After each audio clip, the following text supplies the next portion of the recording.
Well, it is just a little after 7:30, so think we shall begin. I want to warmly welcome you to the Constituency Action Network webinar, and we are so excited that we are launching this initiative, something that's been a brainchild, if you will, for some time, as it's been ruminating with the team. My name is Nathan Maguire. I am the Church Campaign and Church Engagement Officer, and I'll be hosting this evening's webinar. And it's so good to see some familiar faces and also some new faces as well. If you could have the next slide, please. Before we begin, just a couple of things. So the first is that this evening's webinar will be recorded. So usual practice, if you do not want to be on screen, feel free to turn off your camera. But we will do our best to ensure that those who are being recorded are the contributors only. Just also to say, it would be great if in the chat you could put your name, the church or organization you are representing this evening, and also the area or constituency you are representing if you are aware of that. I'll just give you a few moments to pop that into the chat.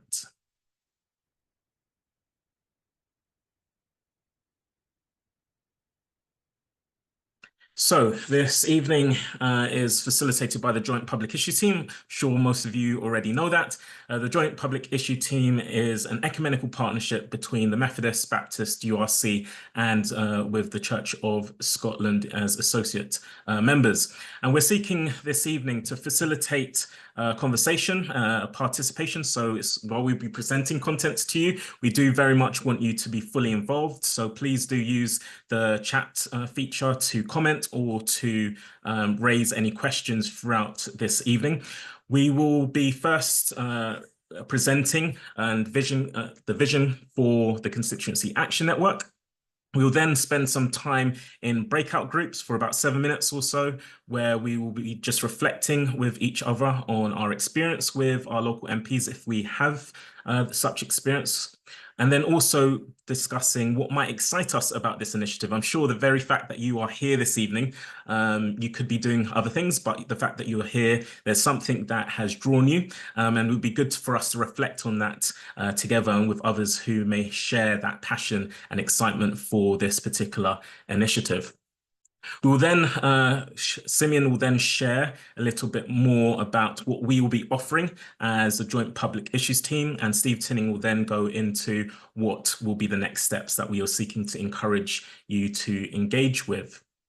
Followed by that, we will then have a time of Q&A. So again, like as I said, throughout this evening, throughout our time, do pop your questions into the chat and we will address them towards the end of our time. And then we will finish with closing in prayer. So without further ado, I'm going to hand over to Steve Tinning, and Steve will take us through what the vision for the Constituency Action Network is. Over to you, Steve. Thanks, Nathan. I'm just going to share my screen with you all. Hopefully you can see that. I just wanted to cover what is it that you've come to today, and why is it necessary? Thankfully, it's extremely common in churches these days for them to include ministries of compassion and ministries of social action into the lives of their church's mission. Many of the churches that you're representing today, I'm sure, serve their communities through food banks, through debt advice or night shelters or street pastors or counselling, or you might even have prison ministry or support asylum seekers, that kind of thing. But I also appreciate that, and I may be preaching to the converted here, but that social action and shalom, or the righteousness and justice of Scripture, are not the same thing. Fewer churches, sadly, seek to address the causes of the injustices that they see in their communities. So one of the ways that this has been expressed historically is this quote that's attributed to Desmond Tutu. I'm sure many of you will be familiar with it. But it says, there comes a point where we need to stop just pulling people out of the river.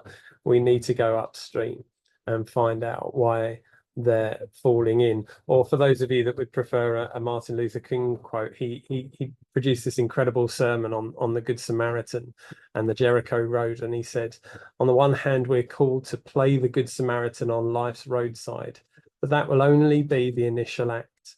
One day we must come to see that the whole Jericho Road must be transformed so that men and women will not be constantly beaten and robbed as they make their journey on life's highway. True compassion is more than flinging a coin to a beggar. It comes to see that an edifice which produces beggars needs restructuring. And it's the sort of the pursuit of the restructuring of the systems that cause suffering or cause people or planet to suffer. It's what JPIT's always been about. So you may have read our briefings, you may have listened to our podcasts, you may have read our newsletters or shared our Stay and Pray social media posts or followed our campaigns in the past, all of which we're really proud of and glad to have been involved in, and many of that will continue. But it was in the experience of a campaign a couple of years ago that sort of made us reevaluate one aspect of our work. We've always been interested in seeing UK immigration policy reflect the compassion and the hospitality of the Kingdom of God. And in recent years, a number of government policies appeared to be frustrating that endeavour. And one bill that we were concerned with was the illegal migration bill. So as usual, we tried to mobilise to have it defeated, or at least have some amendments added to it to make the proposed legislation more tolerable. And we worked with a number of migration sector agencies to publish statements, and we worked with a number of and we tried to demonstrate the views of the Christian faith community in doing so. And we're really pleased to have had a letter signed by over 1,500 church ministers signed to the Prime Minister and expressing their concerns. But despite all our best efforts and prayers, very little was achieved through the campaign. And when we evaluated the campaign's impact, we had to be honest that even with a fair amount of press coverage, the primary objectives had not been achieved. Innocent asylum seekers were still going to be treated like criminals and have their claims for immigration fall on deaf ears. But the one thing that did come from that evaluation was a comment from one of the team from Together with Refugees, this sort of umbrella agency for all the immigration sector charities, who were acknowledging and praising the efforts of the Christian faith community. And they said,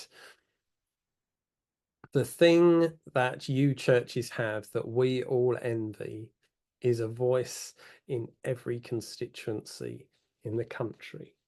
The thing you churches have that we all envy is a voice in every constituency in the country. And it hit me like a brick to the head, I must admit. What a unique gift we have. But also, I mean, I suppose I was left also asking, is it true? Not just mathematically. We probably do have at least one URC Methodist or Baptist church in the vast majority of constituencies in the country.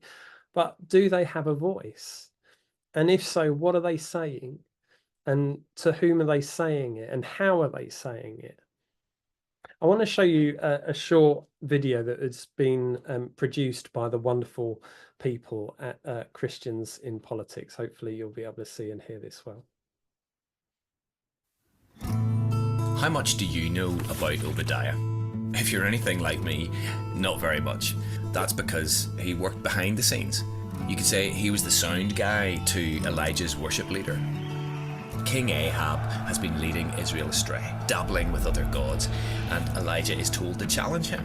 But Elijah doesn't just rant about this dysfunctional political leadership from the desert, screaming into the ether on social media and drumming up signatures for his "Down with Baal" petition. Instead, he seeks a connection with an actual human being.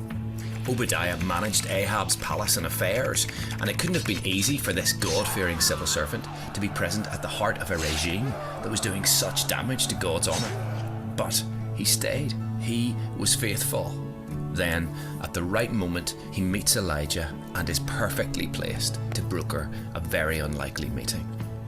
Elijah constantly confronted King Ahab from outside the court. We need brave people like him, but less of us are working on the inside, like Obadiah. We need more brave people like him. We can refine our message until it's perfect, then pump it out with every piece of technology we can find. But if we don't connect with any real people who are willing to listen, it may not bear the fruit that it could. The difference between noise and influence is relationship. If the very nature of God is a set of relationships, could it be true that the kingdom of God never moves faster than the speed of relationships? Making noise helps us feel better, but it may not be so great for the rest of the world. Noise makes you move away from something. Relationship draws you closer to someone. Do we just want to feel like we've done our duty, or do we want to have real influence? If so, we need to do the hard yards of relationship building. It may not be fast and it may not be pretty, but we will learn and be transformed in the process.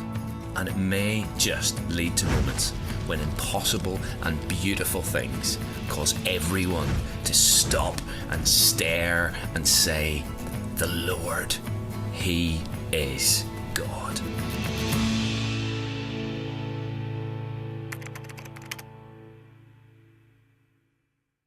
It may be true that we have voices around the country, even passionate voices on issues of justice and peace. But what are they saying and how are they saying it? The difference between noise and influence is relationships. So the vision for the Constituency Action Network is, in essence, a network of at least one church in every constituency in the country that commits to building positive and purposeful relationships with their MP. JPIT's campaigning strategy wants to honour and equip and enable the local church to amplify the voice of the church across this nation and in places of power. So instead of just one letter being sent to the Prime Minister, we have 650 relational conversations being held with MPs of all parties and persuasions about the things that are impacting the most vulnerable people in your communities and around the world. And if we get a small way on that path to that vision, I believe it can and it will make a big difference in our pursuit of justice. I had the privilege not all that long ago of being a local Baptist minister, and I built a relationship with my MP. Sadly, Sir David Amess has become a lot more well known in recent years for the wrong reasons, as he was murdered 3 years ago. But this photo was taken at my induction at the church that I was a minister of before I joined the Joint Public Issues team and the Baptist Union. And he was my MP and he spoke at my induction service. He was keen to be seen to be supportive of a number of the church's community initiatives. There's a photo of him on the left-hand side in front of the angel wings at a Christmas lights event that we had. He was there at an art exhibition that we held. On the right-hand side there, he's opening an eco fair for us, and then below he's in the garden meeting a number of asylum seekers and refugees in the borough that had come to a support day at the church.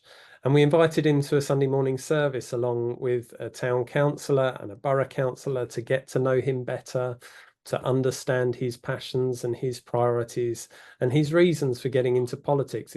It's not common that MPs and people in power get asked to speak about what they care about. It's far more often that they get invitations to have people talk at them about the things that their constituents are passionate about. But we believe that relationships started with getting to know them better. So we did that, and it didn't just help me get to know them better, it helped the whole church get to know David better. And so they were able to continue conversations with him. This is a photo of a number of the members of the church that just bumped into David on the train one day. They were on their way to create a bit of noise in Parliament about some climate action stuff before a particular COP event. And on the left hand side there's 2 children from the church as well, meeting David about the another eco fair that was prolonging. And not only that, it wasn't just that we were able to talk to him about the injustices that we wanted to address, but he actually became supportive of some of them. So one of the areas of campaigning that I was particularly passionate about, and am still passionate about, is asylum seekers and refugees, and particularly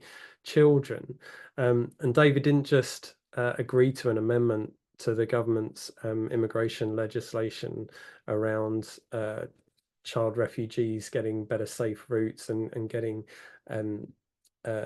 family reunion rights, but he actually sponsored and signed the amendment himself and brought that to Parliament for a vote.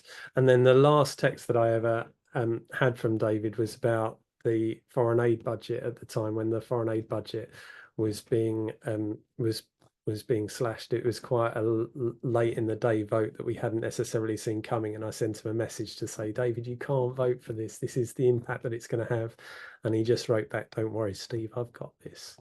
And he was one of a very few number of Conservative MPs that voted against that change. And that I'm not so naive to suggest that these small wins were all about us and the church, but I do believe the church's voice was more than just noise, and that it did have real influence. Neither am I suggesting that every MP in the UK will be as willing or as positive about building relationships with the local churches as David was, but we do believe that if we can help churches navigate that kind of journey, then the small wins of localized influence could have major impacts for the kingdom of God.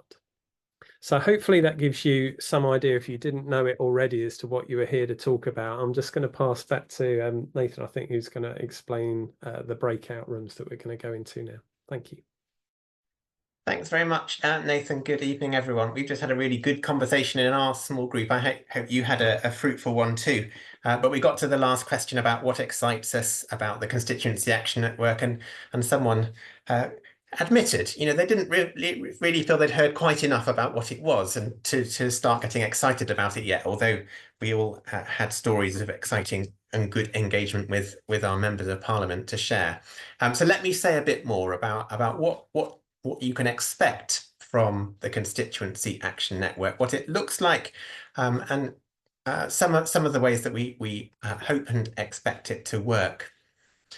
I'll get into some of the practicalities in a moment, but first of all, I just wanted to share, pick up really where Steve left us in terms of relationship being central to having influence.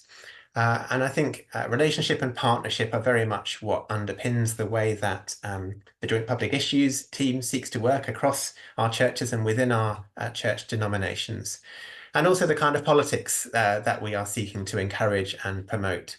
And the Constituency Action Network is all about developing a spirit of partnership, partnership within the church community. So this is not just people in isolation trying to reach out to their MP. It's actually about working across and within churches to do that, and then for churches to develop relationships with their elected representatives, which can be mutually beneficial. We've got 350 of the 650 MPs that were elected on at the beginning of July are new. They've not been MPs before. Some of them don't know very much about their constituencies because they were made candidates late in the day. Many of them will be feeling their way into their roles, and one of the things that they will be wanting to do and looking to do, particularly if they're hoping to be re-elected, is to make connections with groups that are active in the community and groups that have insights that they need to listen to. So this is something that we know MPs will be, many MPs will be positive about seeing as mutually beneficial.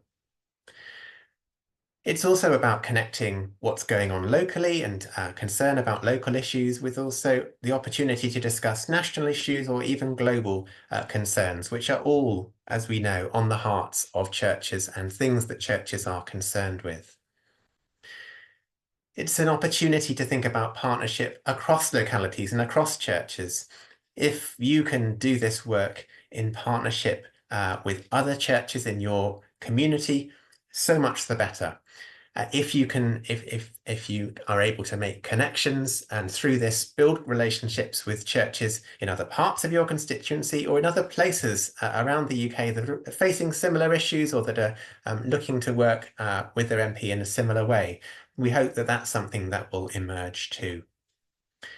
All of that is about modelling a way of approaching politics that's characterised by listening, by kindness and truthfulness. And that's one of, you might recognise that phrase if you're familiar with the work of the Joint Public Issues team, for that is one of our 6 hopes for society, that our politics will be characterised by those things. Because we believe that is actually the way that, that positive change can happen in society, and that we've got a calling to seek to model that way of working. So on to some of the practicalities. What does this look like for a church to commit to being part of the Constituency Action Network? Well, it means you'll get resources for every step of your journey in this, from making your initial contact with your MP if you haven't done that yet, suggestions for how you might begin a conversation, host an event, reach out to that person in their office, and then work with them to build that relationship. Invitations to training, which will help with different stages of this process. And perhaps if you get stuck or you're needing advice on particular things, there will be training available that will help with that. And then there will be regular suggestions of issues that you could raise with your MP with appropriate briefings and information. It may be that there's a national campaign going on and it would tie in with that. It would really help to get MPs to do, as Steve was discussing, to support an amendment that's going through Parliament or to raise a question in Parliament. But it may also be that in the course of your conversations with MPs, there are local issues that you want to raise, and you have the opportunity to do that too. So this is not just about a national agenda or a JPIT campaign agenda, but we will help to resource that where that's through regular information. As I mentioned before, we hope this is not just about local churches relating to JPIT and relating to MPs. We hope that it also provides and creates opportunities to network and learn from others who are also involved in the Constituency Action Network. We're hoping that there will be events and potentially a conference in a year or so, which will bring people together who are all trying to do this so that we can learn from each other, listen to each other, and be inspired by one another. And throughout the process, there is going to be dedicated support available from some of the people you see on your screen from JPIT and other colleagues. We're really pleased we've got someone joining our team next week as an intern whose main focus is going to be on supporting people in developing these relationships with MPs and coordinating the rest of us to be involved in that. So there's going to be dedicated support available to those who are working on this. So that's what it might look like for you, for a church. What about our expectations and our hopes for this? So our expectation, one is that this is not something that you go at alone, but it's something that you, as part of a church, commit to as a whole church. So something that should be discussed with a church meeting or a leadership team, a church council, the appropriate forum for your church. You will know what that is. So that it is seen as part of your mission, and that it's sustained by prayer and sort of owned by everyone. I think that helps it to have legitimacy and wide support. We also would expect that there would be an identified contact person who would be the person that we would connect with mostly around this. And perhaps there will be a group around that person. We wouldn't be expecting the whole church to be involved in everything in relation to this. And I think a small group is often the best way of getting things done in church life. We would be hoping for feedback on your engagement with your MP. That will really help us to build up a picture of what's happening in the different constituencies and to connect with the kind of national campaigns that are going on, particularly where we've asked a particular issue to be raised. Really good to hear what the reaction is, what the feedback is from the MP, so we can build up that bigger picture. And our final expectation is really that collectively, in doing this, we will make a difference on those issues that we are all concerned with, that we all care about. this connects to one of the things that that prompted us to develop this as an initiative, a conversation with a member of the House of Lords, reflecting a little some of the things that that Steve was also talking about earlier. He said the church's biggest advocacy tool is the local congregation. We have a wealth of knowledge, local knowledge and community experience in each church, making us perfectly placed to talk with a real grasp of the issues facing the communities we serve to MPs. So I hope that serves as some encouragement that this is something that would be welcomed, we think, and we believe on the basis of our conversations with candidates and MPs by many of those people, as well as something that will inspire you and encourage and support you and your church to get involved in acting for justice locally, nationally, and globally. So let me hand back to Steve now, who's going to talk about where do we go next? What's the next step in this? Thanks, thanks, Simeon. So are you happy to do the PowerPoint for me? That's brilliant. Thank you. Really, we just want to get you started. I mean, I think our end game, our hope is that we will develop this network, this database of churches that are very intentionally and signed up to everything that Simeon's just shared with you.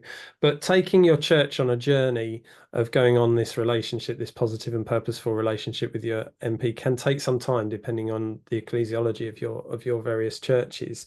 And so it felt like following the general election, there's a particular time, and this is a particular moment where we have an opportunity to reach out to our MPs and get these relationships underway. So the first thing that we would do, if you haven't already done it, and I know many of you will have done, is just reach out and contact them in any way. It may be that it's not too late for you to send a card and congratulate them or welcome them to the community if they're not from the constituency originally.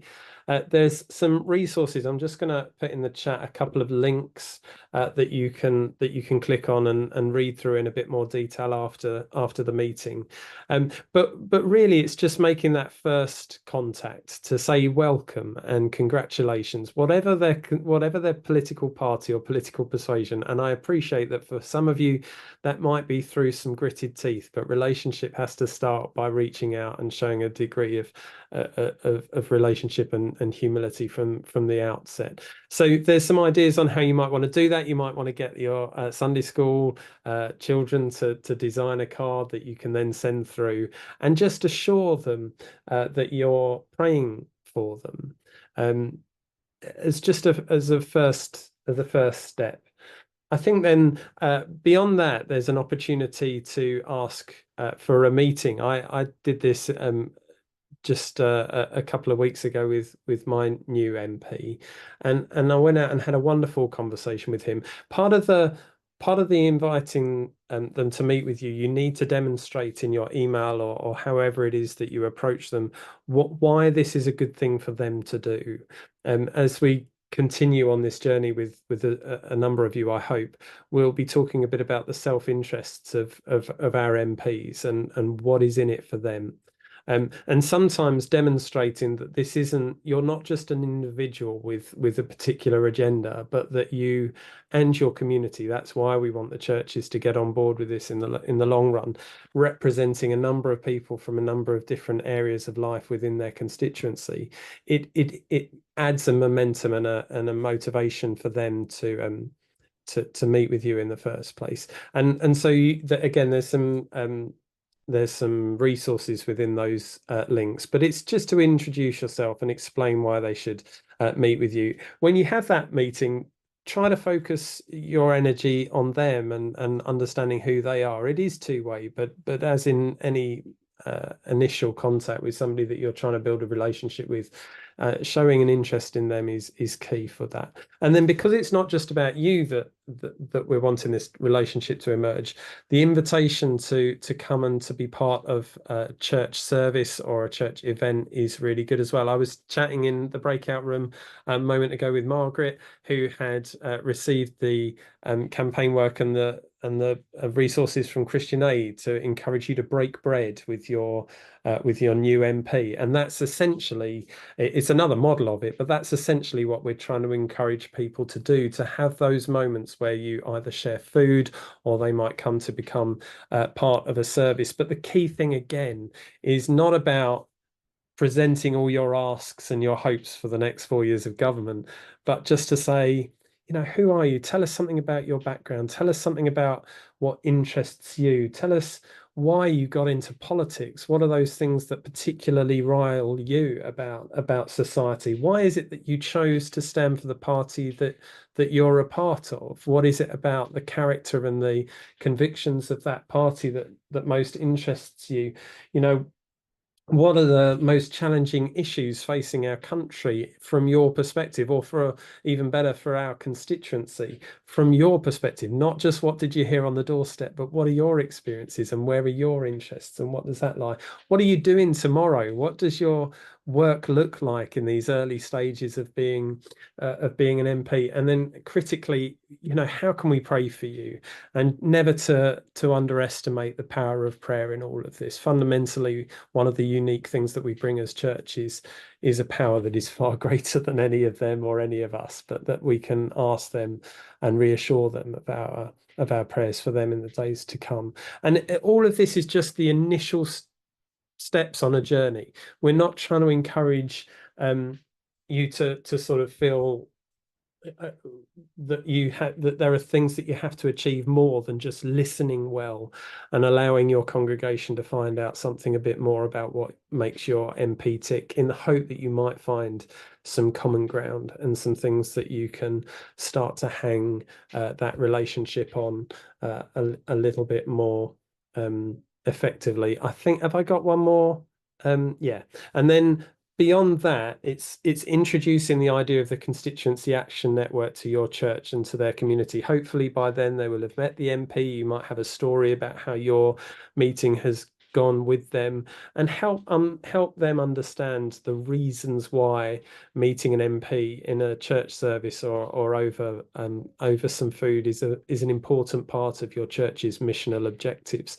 When I did it that time, we actually didn't have a sermon in that service, which for a Baptist church, I'm sure many of you can appreciate, is a fairly significant thing. And I had to really justify that with the church and say, look, the exercise of a sermon is both listening and speaking, that we're hoping to hear the voice of God coming through the words of the sermon. And actually in our interview, in our conversation with members of the constituency and members of power within the constituency, we were still hoping to hear the voice of God in what they said, so that there would be work of the kingdom would emerge from that. And actually many people were really moved by that, and it's one of the services that is well remembered in the life of the church. But to introduce them to the Constituency Action Network and to look at the covenant again, that we'll send you links to that to understand what the church is signing up to, and then we can hopefully help you get on that journey to a point where your church wants to say, yeah, you know what, we're gonna sign up and commit ourselves to this and to be the church in this constituency, or one of the churches in this constituency. Something we can talk about another time, but we would love to see multiple churches and constituencies working together on a similar idea and initiative. I know I've rattled through an awful lot there, but we really just wanted to give you some tangible first steps and ensure that we had a good amount of time at the end of this webinar to hear your questions. Thank you very much, Steve. So we've got about 15 minutes left. We don't have to use all of that time if we don't want to, but we'd really love to make ourselves available to all of you to ask your questions, to probe us, to really get to the root of what this might mean for your own church and for your own community. Every congregation is different. You'll all have your different quirks, you'll have different challenges and so on, but there are some things which hopefully we'll be able to shed light on, which will help lots of people in different contexts. We've got a question from Trevor, and I'm then going to invite each of our JPIT members if they want to speak into this one. But the first one from Trevor is, what about local government contacts? Are they part of the Constituency Action Network? We might need to define a little bit more of that. Trevor, do you want to explain that question just a little bit more for us? What about local government contacts? Well, we've been talking about MPs. I'm just thinking about councillors and town councillors. Oh, thank you, Trevor. That's good. Thanks for clarifying that. Anyone in the team want to share about that? I mean, I can. I don't think we have a policy on this, but the reality is the way it's been set up is obviously quite MP focused. Constituencies don't necessarily map neatly into council areas. However, a lot of the principles that we're going to be promoting and encouraging churches to think through will be just as relevant to local councils as they are to MPs. And because of so much of what matters locally is in the area and the ballpark of the council, we would be delighted if that resulted into better purposeful relationships with your council as well. I think just in terms of a national resource, our understanding of the national issues are perhaps a bit more easy for us to resource than local issues. But even this morning in a meeting that the JPIT team had, one of the things that we want to get out of it from JPIT is to listen to you about the stories on the ground that are most relevant to you and your local communities, to help enable us to tell good stories and to represent the voices of the vulnerable and the poor within our campaigns too. So hopefully it'll be two-way. But yeah, principles will certainly still apply. We'd love to see that develop, but it probably won't be the focus on our resources. We have a network, or we have a resource already as well, don't we? Which is the Net Zero in Our Neighbourhood. Yeah. And that is really focused on your local authority and your local councils and councillors there. Obviously that's on one specific issue, which is around net zero. But yes, there are resources out there for local government as well. But this, I think our main focus here is definitely on national with this specific resource. But there's lots of skills which will be able to be used in different contexts as well. Tim's asking, is Constituency Action Network open to churches outside of our usual three denominations? The three denominations, of course, being Methodists, Baptists, URC, and of course we have our associate partners, our fourth member, which is the Church of Scotland as well, who are represented here tonight. So anyone want to speak into that one from Tim? I can. I mean, perhaps we could get Simeon and Nathan up on the screen as well, so it's not all just me. But I think because we work for these particular church movements and denominations, a lot of our resources and time really need to be focused upon those denominations. However, I think longer term we would love to see it emerge and to be drawn across other denominations as well. But I think just in terms of the capacity of the team and what we can effectively resource in supporting, it will most likely stay within those four denominations, at least in the early stages. Is that fair? I don't think we'd turn anyone away, but as you say, that I think the kind of personal support, the staff support has to be focused on those the denominations in JPIT, but the kind of general resources will be available, accessible to anyone, and we would really encourage eventually churches to work together locally. Often churches together groups are the groups that have done things like hosting hustings in the run up to an election. If you can work effectively in that way, then I think that would be a good way that this could develop. Yeah, we're not trying to be exclusive, but we're just trying to be realistic about the resources that we have to support this, I think. But yes, really open to others wanting to join in the network. The strength of the network is really in all those different connections, isn't it? So it's an exciting thing to think about, all the different people who could be involved. Ian's raised his hand and has been waiting very patiently. Ian, would you like to ask your question live for us? On the local political leaders front, I think the crisis that is likely to come as councils become more and more desperate to find funding for local initiatives, it's going to be a really important area that we find ways of working with local councils to support them as best we can in our local context, because as churches, it's where it hurts on the ground that we're going to be best informed and also closest to what's really happening. The local contacts will inevitably take time to feed up to a national picture, but inevitably, I think the crisis for many local councils is going to get worse rather than better. Thank you, Ian. Did anyone want to respond to that comment from Ian? Yeah, Ian, good to see you. I think you're absolutely right about that. And I think that makes the case for actually having dialogue with your local council and local councillors, but also with your MP, who is ultimately the person who's going to be the voice of the constituency in Westminster. And it may be that if there's a particular issue around, I'm thinking housing or homelessness, I'm thinking net zero, I'm thinking provision of sort of welfare support in your area, that inviting both the MP and some local councillors together to a visit to a project that your church is running would be a really good way of opening up the conversation and getting that dialogue going, beyond just you and the MP or you and the council. So yeah, I think you're absolutely right about that. Thanks, Ian. Okay, we've only got one more question left on this bank, so please feel free to add your questions. We've also, I'm going to admit it here, I'm going to say that there's 4 men on the screen here looking at you all, and we've only had men asking questions as well. I hope that having 4 men on the screen hasn't put others off from asking their questions. And sorry that there is no gender balance in who is on your screen at the minute. But really, there's still time to have more questions if you would like to. But anyway, we're going to go to Paul.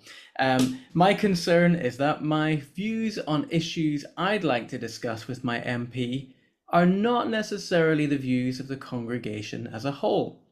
How much consultation would we need to do to ensure that wasn't the case? Anyone want to pick that up?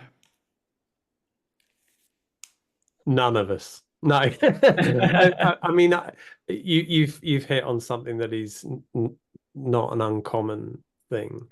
I think we would want to say that the power of the relationship is with the institution and the broad base of the congregation in your church, and hopefully ecumenically and potentially even across relationships with the broader members of the community.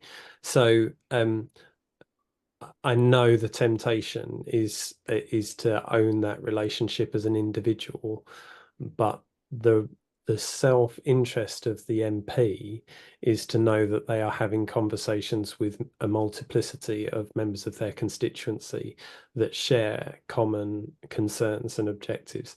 So I think where there are differences between the things that you would want to raise and the things that your church is passionate about, then there is a journey to go on with the church on those things. But it is probably the areas of where there is a sense of agreement and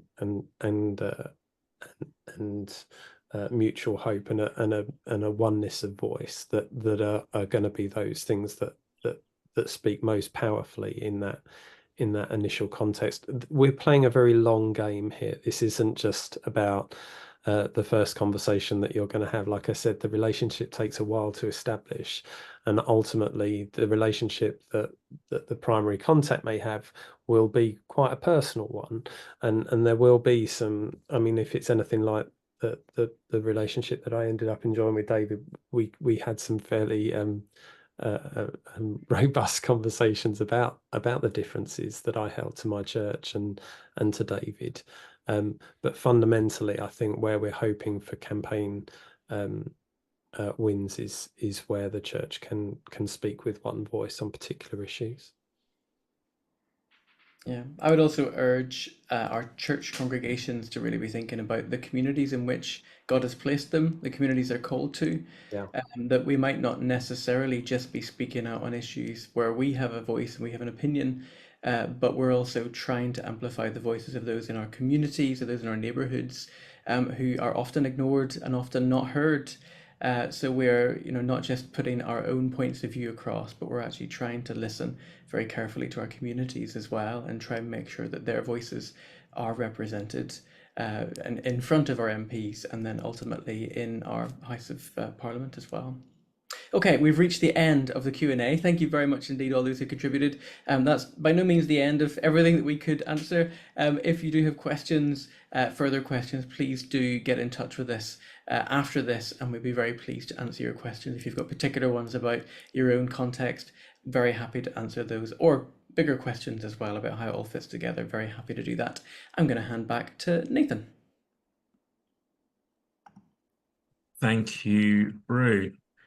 As Steve mentioned earlier on, this is really a two-way process and journey, and we really want to encourage your participation. So if some of you have already got stories where you've kind of engaged with your MP, we would love to hear from you and how that went, the joys and maybe some of the struggles, if there were struggles, just so that we're reflecting together as we go on this journey. If you haven't signed up already to the Constituency Action Network newsletter, we really would love you today to do that. You'll see a QR code on your screen, or you can go to jpit.uk/can,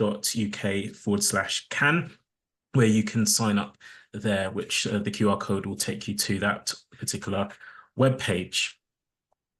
We are going to aim to contact individuals who have attended the webinar today at some point within the next month or so. So we are hoping that, again, if you've got questions or if you need further guidance on, okay, how do I get this going? Feel free to contact us or to wait until we contact you. Let's pray. God of all, thicken our love and widen our hearts. Sharpen our analysis and grant us wisdom. Deepen our rest to give ear to the marginalized, as we work together to build partnership and lasting relationships with our local representatives. Lengthen our endurance in doing so and weaken our ego. Awaken our communities, for you have called us friends, and we are your co-conspirators in the struggle for a new world. In Jesus' name, amen. I want to again thank you everyone for participating and attending today, and hopefully this will continue the journey together. Thank you. Take care.